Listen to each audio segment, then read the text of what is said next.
Siç Vetëm 1 minutë, doktor.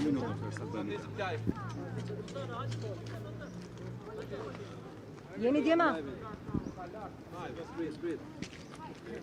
Taulant Begojaris hoqi maskën në fund dhe u tha shqiptarëve se do bëj një takim me 2 kryetarët e grupeve, të cilëve u ofroj si alternativë ose të pranoni të hiqni dorë nga pyetjet me gojë, ose do votohen pa lexim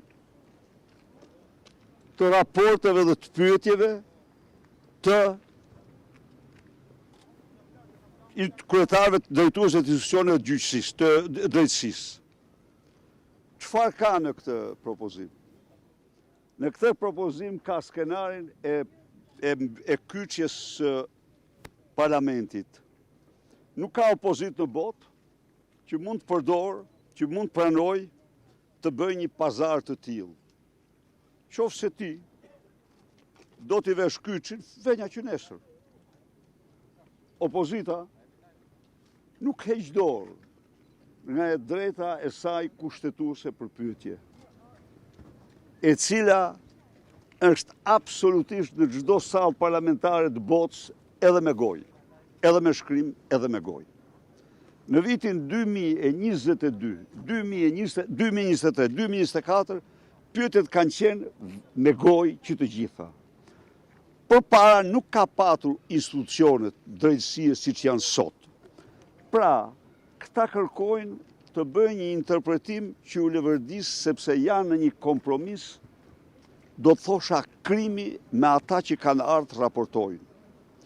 Nuk kanë këta interes që të raportohen, ndaj dhe gjejnë një pretekst se si e si ti imponohen me opozitë që të mbyllin parlamentin.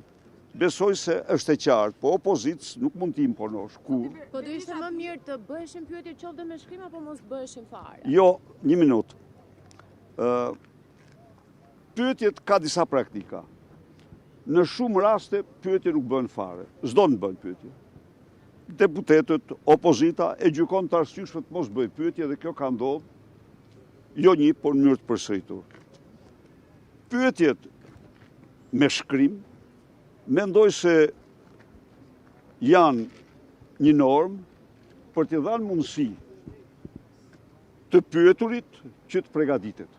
Kjo është normale, por kjo në mënyrë absolute nuk përjashton as të drejtën e pyetjes me gojë pasi të dëgjoj raportin, as të drejtën e leximit të pyetjeve që i ka bërë me shkrim. Kjo është e gjithë problemi. Këta janë në frikë dhe tmerr nga se janë më shiko tani, ti thash u dil beton kushtetut. Po s'del dot Nestia Ademi, se tani Nestia Angoni, se tani thonë që ky Gogo është Nestia Angoni, a hoqen Belinsët thonë për Gogën, e bën lugat këtë Nestia Angoni, këta po kundër njëri tjetrit. Kur thoni pyesin me shkrim për situatën e Belinda Ballukut, nëse ajo do të merret e pandehur, si është çështja, për ato që u pretendoni që janë mesazhet e ato problemi është që duhet të dëgjojnë shqiptarët se çfarë pyetje kanë bërë, se pastaj lexoj një pyetje po një pyetje jo, lexoj gjysmë pyetje, nuk kemi në pozita miqësore aty. Jo. Ajo është një palë kundërshtare e cila është marrë me luftë të egër kundër pluralizmit politik, e cila është akuzuar se ka fjetë mbi dosje krimi, ju e lexuat, ju e ndigjuat, unë lexova nga dosja Taulant Ballës. Dhe ju e dini çka bërë ky me dosjen Taulant Ballës? Kjo është dosja 26. Ky për të mos e quar Taulant Ballën me dosjen 26, ka krijuar dosjen 26 fraksion 1. Po shqiptarë duhet të dinë që ky flen mbi dosjen e krimit. Pra, në këtë kontekst, ata mund t'i bëjnë me mazhorancë se janë miqësi, po me ne jo, s'kan me ne, ne na bashkon interesi i publikut. Urdhë? Çfarë fitoni duke ndërprer seanca duke kaluar në votim? Jo, më fal, duke çfarë fitojmë? Në radhë parë, në qoftë se djerë sot s'ka patur parlament. Dhe ne jemi këtu të gjithë përgatitur për parlamentin. ne jemi të përgatitur për diskutime, por në rast se partia e krimit, majoranca e krimit, kërkon që të mos ketë diskutime, ne s'kemi nuk arrim të... Zoti Berisha, a nuk ka hapësira të tjera që ju të bëni të mundur Bravo. publikimin e pyetjeve tuaja, Bravo, dhe gjithsesi të bravo. lejoni krerët e institucioneve të raportojnë? Bravo, po ja që si lehen ai, se ai vuri kushtin. Këtu qënon, ke kap një moment, zonja Maloku, e bërë me dashja apo pa dashja, nuk e di, po ke bërë një pyetje shumë interesante. Pikërisht këtu është, pikërisht për këtë punë jam këtu, sepse ka variante tjera, kurse ky tha, o të bëni këte, o të pranoni këte, ose do i votojnë. Kjo është gjitha. Kjo dëshmon se këta janë për të mbyllë dyqanin. Këta përjashtojnë, fillim minut, këta përjashtojnë çdo variant tjetër përveç këtij. A pra, kjo është gjithçka. Po shmanget përballja juaj me Altin Dumanin, zoti Berisha? Po shmanget përballja juaj me Altin Dumanin? Jo, nuk kam asgjë personale. Unë këtu nuk kam gjëra personale me asnjërin prej tyre. Ato çfarë kam patur, i kam thënë më shumë se kushdo tjetër Altin Dumanit, unë këtu kam hallën e qytetarëve, sepse në qoftë se kërkojmë të bëjmë pyetje, në qoftë se kërkojmë të bëjmë debatet, thjesht për të mbrojtur interesat e qytetarëve. Këtu janë, mund të them vetëm disa gjëra të shkurtra, janë 130 milion euro të djegësit. Ky deklaron se konfiskoj apo sekuestroj filan apartament, po se kthej 100 arka, 130 milion euro të zhdukura, jo, sepse nuk heton dot Edi Ramën dhe Erion Velin për këto, dhe Lubin. Ky pretendon se është i thellur, mirë po ju keni pa që këto ditë gumzhin Tirana, se ky po bëhet avokat i Lubis. Dhe Lubin shkojnë dhe marrin për se që ishte një punë tenderi, supervizioni për tunelin, dhe jo për 50 milion euro. Ku janë 50 milion euro? Sa u ka kthyer takspaguesve nga 1 miliard? Diskutimi dhe pyetjet e mia sot kanë të bëjnë me faktin sa ka kthyer kjo prokurori nga 1 miliard e 200 milion euro të grabitura, të plaçkitura nga qeveritarët me dokumenta zyrtare, qytetarëve shqiptarë. As një qindar.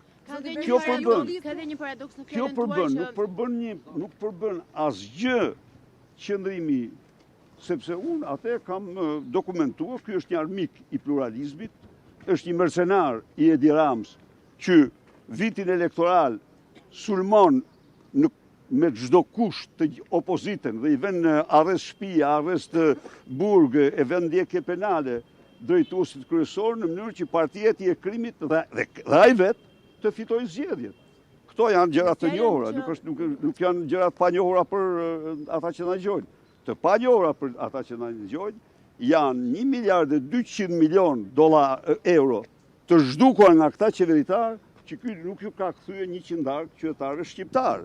Të panjohura janë dosjet e krimit mbi të cilat flen ky dhe i mban dhe nuk i heton.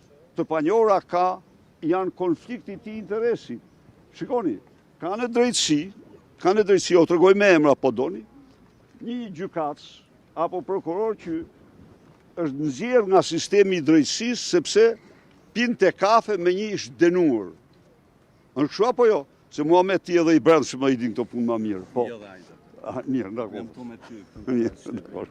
Pra, ka dalë është nxjerrë nga sistemi se ke pi kafe me filanin. Po ky danson në dënuar, edhe thonë që i lanë paratë e kaj, po jo këto janë punë tjera, apo jo. Kështu që, jo, natyrisht ne jemi opozit. Ne jemi për transparencë. Në fjalën tuaj kishte një kontradikt, të cilët dhe ju vetë pranuat, kur folët për çështjen e reformës zgjedhore. Nuk tha që ne dimë që me Edi Ramën nuk ka zgjedhje të lira dhe të ndershme. Atëherë për çfarë po uleni në kryes për të bërë rregulla loje ose për të bërë një reformë zgjedhore kur vjen puna, raporti OSBE Odirit fakton që Edi Rama shkel të gjitha rregullat e lojës. Ja, edhe unë prandaj. Ka opozita të bëhet si fasadë. Jo, fasadë. prandaj e thash, sepse po raporti OSBE Odirit thot që nuk janë zbatuar, nuk janë marrë parasysh shumica e rekomandimeve. Dhe tani nëse ne nuk marrim parasysh ai raport, ne kemi përshtet atë raport. Dhe ai raport është interes të çdo shqiptari. Natyrisht, ose BEODIR nuk është institucion që vjen të garanton zgjedhjet e lira.